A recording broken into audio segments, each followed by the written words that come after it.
राष्ट्रोन्नति के पथ पर नित्य प्रेरणा। एक दिन, एक पृष्ठ, एक विचार। श्री गुरुजी समग्र 12 खंडों का संक्षिप्त रूप भारतीय विचार साधना पुणे द्वारा प्रकाशित किया गया है। मैं डॉक्टर श्रीमती स्वाति सदानंद गोडबोले इन विचारों के एक पृष्ठ को प्रतिदिन वाचन के माध्यम से आप तक पहुंचाने का प्रयास कर रही हूं। यह प्रकाशित विचार हमें प्रतिदिन प्रेरणा देते रहेंगे।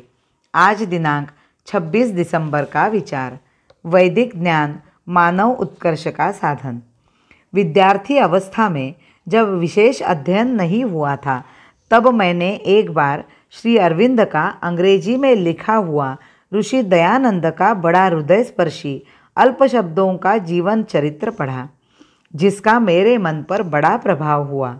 विशेष तौर से इस बात का कि ऋषि दयानंद ने समाज में जाति, पंथ आदि अनेक भेदों के रहते हुए भी राष्ट्र के एकीकरण का कार्य बड़े धैर्य, शांति तथा अति साहस के साथ किया। उन्होंने बहुत आग्रह के साथ प्रतिपादित किया कि संपूर्ण जीवन के ज्ञान का व पावित्र्य का स्रोत वेद है। उनके द्वारा संसार में यह एक अद्वितीय कार्य हुआ है, जिससे अपने राष्ट्र जीवन का अभ्युत्थान हुआ और तेजस्वी राष्ट्र ज्योति का प्रभाव दिखाई दिया।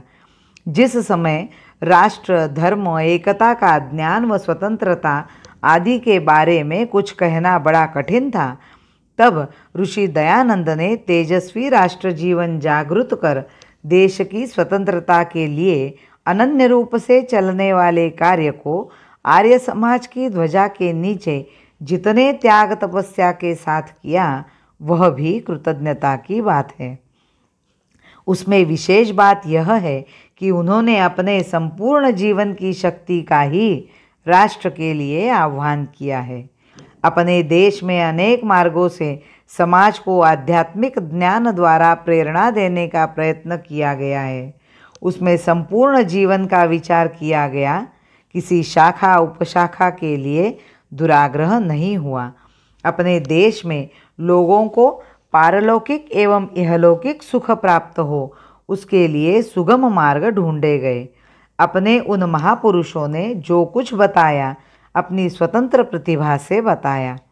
फिर भी उन्होंने कहा कि मेरे कहने में यदि कोई अनुचित निकल गया हो तो वेद को ही प्रमाण मानो, किंतु आगे चलकर ऐसा नहीं हुआ। गौतम बुद्ध ने कहा कि जो मैं कहता हूँ उसे मानो। अनेक संप्रदायों के आचार्यों ने भी कहा कि हमारे वचन ही प्रामाणिक है, जबकि ऐसा कहना उचित नहीं है। हमारा मूल आधार वेद है, इसी से मार्गदर्शन लेना चाहिए। इसमें न्यूनता आने के कारण ही हम में शिथिलता आई है। इसी कारण हमारे राष्ट्र को छिन्न विच्छिन्न एवं अपमानित होना पड़ा है। अनेक पंथों आदि द्वारा चाहे उन्नति संभव हुई हो, फिर भी श्रेष्ठ, अति उपकारी संपूर्ण संसार में मानव को उन्नत बनाना तो अपने वेद मार्ग से ही संभव है। जितना प्रबल प्रयत्न होगा, उसी से देश की रक्षा संभव होगी। इसी के द्वारा विश्व के सर्व मानवों को सम्यक ज्ञान हो सकता है। यह कार्य यहाँ होता है, इसके लिए अधिक शक्ति लगाने की आवश्यकता है।